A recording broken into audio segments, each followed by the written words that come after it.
That cop car looking thing, that's a Dodge Diplomat. It is one of the turbo. Welcome to the Restore It Ralph channel. This is my turbocharged 1984 Dodge Diplomat, known as Dirty Harry. So this car has a 5.9 Magnum out of a 97 Dodge Ram swapped in, also using the 97 Dodge Ram electronics, so JTEC PCM and fuel injection, using a eBay GT45 Turbo, a knockoff wastegate, and a blow-off valve that was given to me, Aeromotive, boost referenced, fuel pressure regulator, and a lot of junkyard or cheaply sourced parts to get this thing going. So this is an example of the stock Mopar Magnum truck intake manifold, affectionately known as the kegger because it resembles a beer keg. What it has is very long intake runners that go from one side of the intake all the way to the other. So it's really good for low-end torque in a truck application, but it runs out of RPM at around 4,900 RPM stock. With the turbocharged setup, I was able to run this thing up to 5,400 RPM, but that is about it. So it was falling on its face. This is the intake manifold I'll be swapping onto the car. This is a Hughes dual plane multi-point fuel injection manifold for the Mopar Magnum.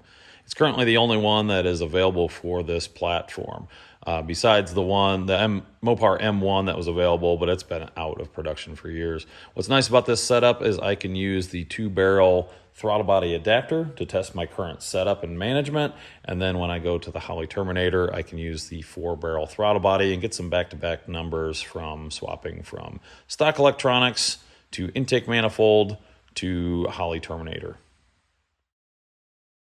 After getting everything out of the way, removal of the intake manifold was pretty straightforward and similar to any classic V8 engine. Starting to get some rain on the pole barn roof, so if the noise gets a little loud, that's what that is. While I had the intake manifold off, I thought I'd come in here and show you where I'm actually tapping off of my oil pressure sending unit feed for my turbo feed line. So it comes up and over here into a little restrictor, and that's where the turbo is getting its oil from. Another thing to look at on this is these intake manifold bolts actually go vertically or straight down towards the ground versus even with the head as they would on a LA style Chrysler small block. So that's what makes that intake manifold so special, and that's why I was happy to get it when I got a chance to. The new intake manifold was a lot lighter than the stock piece and made setting it in place really easy. After starting the bolts by hand, they were torqued to the proper torque specification and sequence, which is very important. At this point, I test fit my 4-barrel Holley throttle body and found that I'm going to have some interference with the stock fuel rails. I'll be looking into a couple solutions for this soon. I think that's going to do it for today's progress. The intake is all bolted down and pretty much everything is back together, except for I'm waiting on a bypass hose and thermostat. So next phase, we should be able to have the Hughes intake with the stock electronics up and running. A couple of days later, I had all the pieces I needed and reassembly went smoothly.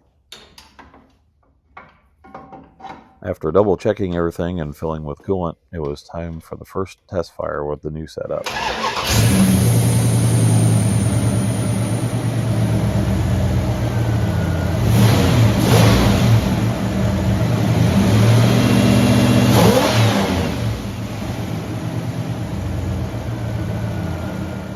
The intake manifold swap is complete. The Hughes intake manifold went on with no issues and was a pretty straightforward swap.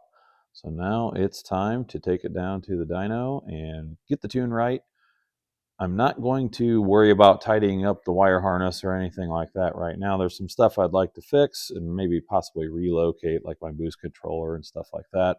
But since this is probably going to be a temporary setup, the Holley Terminator X wire harness is going to be replacing my home-built Magnum harness here soon. That's going to be it for this video. It's getting cold in the shop. Time to clean up. But the Hughes intake manifold is installed on Dirty Harry.